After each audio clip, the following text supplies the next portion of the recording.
The affair part 2।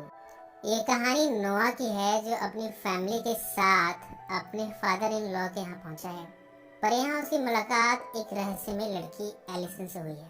इस part के शुरू होते ही दो राज से पर्दा उठता है। पहला राज ये है कि जिस शख्स के सवालों के जवाब दोनों दिए जा रहे हैं वो कोई साइकियाट्रिस्ट नहीं है, बल्कि वो तो एक डिटेक्टिव है जिसका नाम है जेफरीज। अब तक राइटर और डायरेक्टर ने बड़ी स्मार्टली उसे ऐसा दिखाया कि वो एक साइकियाट्रिस्ट लगे, पर वास्तव में वो एक डिटेक्टिव निकला। अब भला डिटेक्टिव जेफरी ने इन दोनों को क्यों बुलाया है, उनसे भला वो क्यों अलग अलग पूछताछ कर रहे हैं, ये हम इस कहानी में आगे देखेंगे। इस कहानी में एक और राज का खुलासा हुआ है। डिटेक्टिव ने एलिसन से पूछा, क्या तुम मुझसे कुछ और भी छुपा रही हो? इस पर एलिसन ने अपनी कहानी बयां करते हुए कहा, जिस कब्र पे जाकर मैं कहानी सुनाती थी, कहानी सुनाते सुनाते मैं रो पड़ती थी, वो कब्र मेरे बेटे की थी। उसका नाम हमने रखा था गैब्रियल लॉकहार्ट और मैं 4 साल जी सका।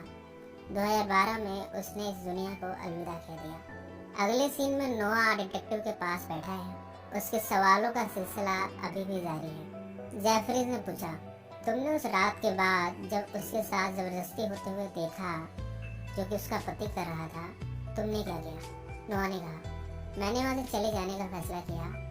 मैं उसमें कुछ करना नहीं चाहता था और भला मैं कर भी क्या सकता था, पर उस रात के बाद मैंने उस पर ध्यान न देने की सोची और कभी भी उसके सामने नहीं आने का फैसला किया। उस समय में मेरे मन में मेरी दूसरी किताब थी। अभी तक मैं अपनी दूसरी किताब नहीं लिख पाया था।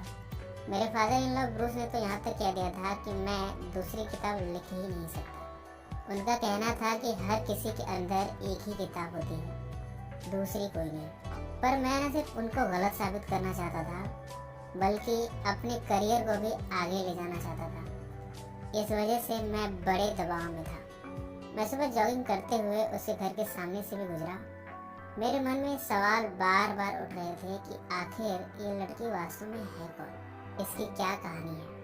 आज जब मैं उसके घर के सामने खड़ा था, तब मैं उससे फिर मिलने की चाह रखे हुए था, पर तभी मुझे अपना खुद से किया हुआ कमिटमेंट याद आया और मैं वापस वहाँ से अपने घर चला आया। अगले दिन नोआ ब्रेकफास्ट करने के बाद मार्केट निकला अपनी फैमिली के साथ। यहाँ जब वो स्टेसी के साथ टहल रहा था, तब उसने एलिसन को देखा। उसे देखते ही उसके मुंह से निकला, मुसीबत। उसे अभी से एहसास होने लगा है कि ये जो उसकी और एलिसन की मुलाकातें हो रही हैं, वो ज़रूर किसी बड़ी मुश्किल में आने की आहटें हैं। यहाँ एलिसन फ्रूट्स बेच रही है। स्टेसी दौड़कर उसके पास पहुंची। मजबूरन नोआ को भी यहाँ आना पड़ा, पर बड़ी जल्दी ही उसने स्टेसी को स्ट्रॉबेरी पीस दिलाकर यहाँ से जाना ही बेहतर समझा। फॉर्मेलिटी के तौर पर उसने एलिसन से उसका हाल चाल पूछा। एलिसन ने कहा, मैं ठीक हूँ, तुम कैसे हो? इसके पहले कि वो कुछ और जवाब दे पाता, हेलन यहाँ बाकी बच्चों के साथ पहुँच गई और इस तरह सभी वापस घर की तरफ चले आए। अगले दिन नोआ ने मार्टिन से प्रॉमिस किया है कि वो उसे घुड़सवारी कराने ले जाएगा। मार्टिन अगली सुबह का बड़ी बेसब्री से इंतजार कर रहा है। वो और बच्चों से थोड़ा अलग है, हमेशा गुमसुम रहता है, पर अब जब उसे घुड़सवारी करने की उम्मीद दिखने लगी है, तब उसे चेहरे पर मुस्कान आ गई है। हेलन और नोआ मार्टिन और स्टेसी को लिए पहुंचे हैं अस्तबल। यहाँ हेलन ने कहा, मैं शादी से बहुत पहले यहाँ आया करती थी, तब आप लोग बहुत छोटे थे। मेरा बेटा मार्टिन घुड़सवारी सीखना चाहता है, क्या आप सिखा सकते हैं? इस अस्तबल की देखभाल हाल करता है। उसके साथ ही उसका भाई कोल भी इसकी देखभाल करता है। कोल को देखकर नोआ को थोड़ा अचंभा हुआ। वो पहले उसे एलिसन के साथ देख चुका है। वो उसका फिर से सामना नहीं करना चाहता, पर फिलहाल उससे मिलना भी पड़ा और हाथ भी मिलाना पड़ा। बाद में कोल मार्टिन को अपने साथ ले गया घुड़सवारी सिखाने। इसके बाद नोआ बीच पर अकेले में पहुंचा। यहाँ बैठा वो अपने जीवन को समंदर की लहरों के साथ गुजरते हुए देख रहा है। वो अपने आप से कह रहा है, हमें जिंदगी में प्यार की जरूरत होती है और यही प्यार हमें दुख भी देता है। नोआ की माँ सालों पहले ही मर चुकी है और उसके पिता आज भी अपनी पत्नी की याद में शराब पीते हुए अपने दिन गुजार रहे हैं। नोआ की बहन किसी पर्वतारोही के साथ नेपाल चली गई।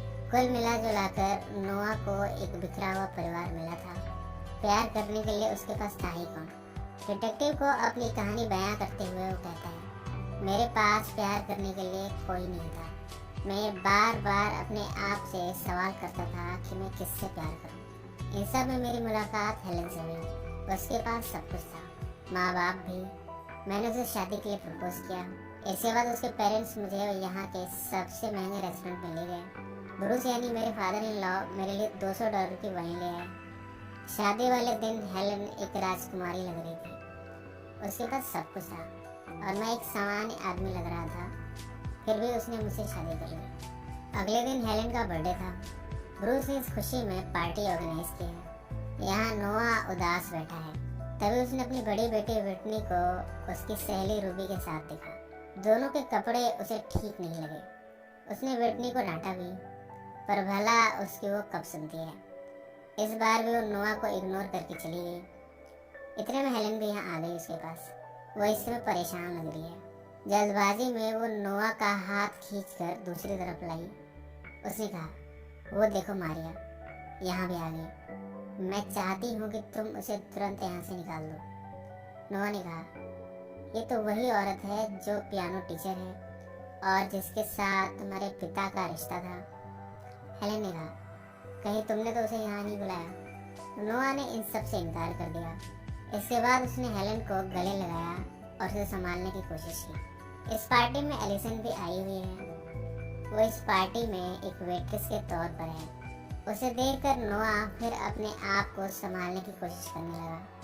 वो जितना उससे दूरी बनाकर रखना चाहता है, उतना ही बार बार उससे सामना हो जाता है। धीरे धीरे शाम ढलने लगी है।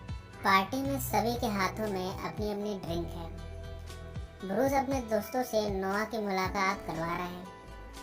इतने में हेलन भी यहाँ आ गई। एलिसन कुछ ड्रिंक लिए पहुंची।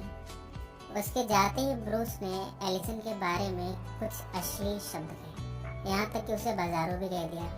ये सब सुनकर नोआ को कुछ अच्छा नहीं लगा। वो यहाँ से चला गया एलिसन से मिलने। एलिसन अकेले में खड़ी थी, मानो पार्टी के खत्म होने का और अपनी ड्यूटी खत्म होने का इंतजार कर रही थी। नोआ को देखते ही उसने हाई किया। इसके बाद दोनों पास के बीच पर चले गए। यहाँ एलिसन ने अपने सैंडल्स उतार दिए और खुशी में दौड़ते हुए समंदर की लहरों में चली गई। उसे ये खुशी से झूमते देखकर नोआ के चेहरे पर मुस्कान आ गई। बाद में दोनों बैठकर एक दूसरे के बारे में बातें करने लगे। एलिसन ने कहा, मेरी शादी कोल से बहुत साल पहले हो गई थी, पर हमारे बीच के रिश्ते कभी अच्छे नहीं रहे। दिल से दिल कभी मिला ही नहीं। ये सब कहते हुए वो नोआ के करीब जाने लगी, पर नोआ ने कहा, मैं शादीशुदा हूँ और अपनी पत्नी का भरोसा नहीं तोड़ सकता। इसके बाद एलिसन यहाँ से चली गई। कहानी अब प्रेजेंट में आ गई है। जेफरीज के सामने नोआ बैठा हुआ अपनी कहानी बयां करता जा रहा है। उसने कहा, डिटेक्टिव, आप मेरी कहानी में इतनी दिलचस्पी क्यों ले रहे हैं?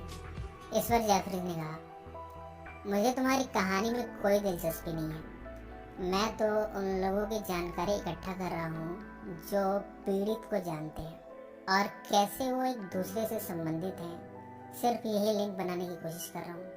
मैं ये पता करना चाहता हूँ कि शायद किसी के पास तो पीड़ित को मारने का कारण हुआ। इसके बाद नोआ अपनी कहानी को आगे भी बयां करने में मशगूल हो गया। जब एलिसन बीच से उठकर पार्टी में दोबारा जाने लगी, तब नोआ दोबारा उसके पास पहुंचा। इस बार वो उसके करीब आ गया और उसे किस कर बैठा। इसके बाद आता है इस कहानी का दूसरा हिस्सा, इसमें एलिसन अपनी कहानी बयां करती है। वो जेफरीज के सवालों का जवाब दिए जा रही है।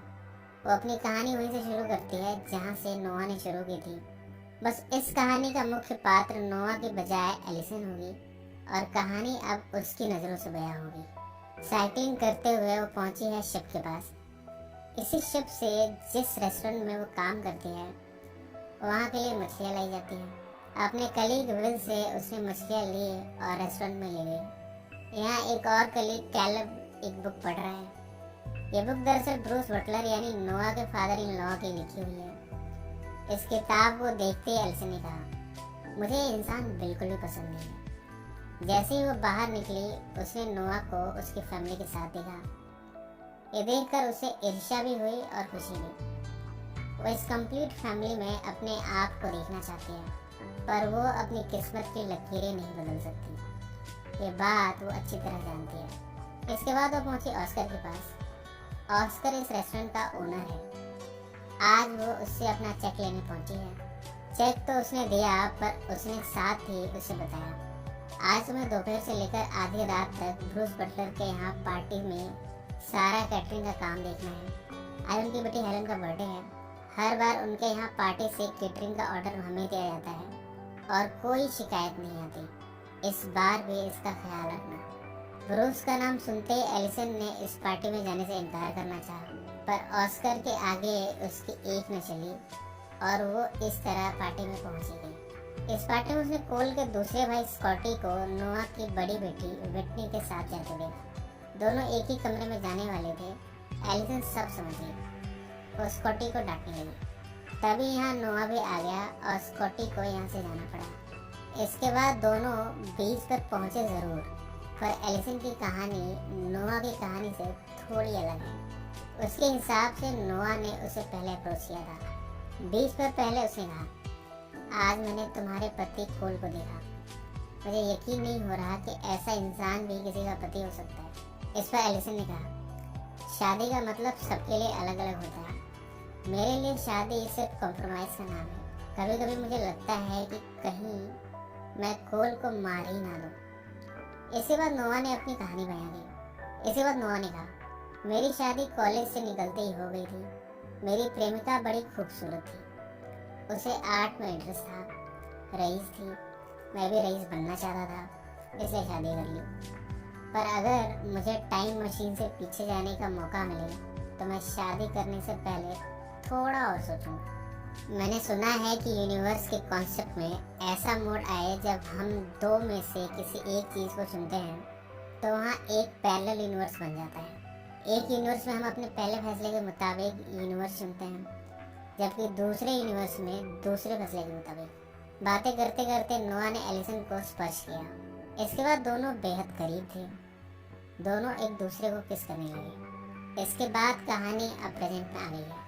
डिटेक्टिव जेफरीज हैरान है कि दोनों की कहानी अलग अलग कैसे हो रही है। कौन सच बोल रहा है और कौन झूठ। फिलहाल उसने एलिसन से पूछा, उसकी मौत किसकी वजह से हुई। एलिसन ने कहा, मुझे नहीं लगता कि वहाँ कोई ऐसा था जिसकी वजह से उसकी मौत हुई। पार्टी में सभी लोकल थे, पर फिर भी मुझे यकीन नहीं होता कि मैं उसे खो चुकी हूँ। उसके कातिल तक पहुँचने में जो कुछ भी हो सकता है मैं करूँगी। ऐसा कहकर एलिसन वापस घर की तरफ निकल रही है। पर इस कहानी में आखिर मौत किसकी हुई है और किसने मारा है, ये सभी अब तक एक राज है।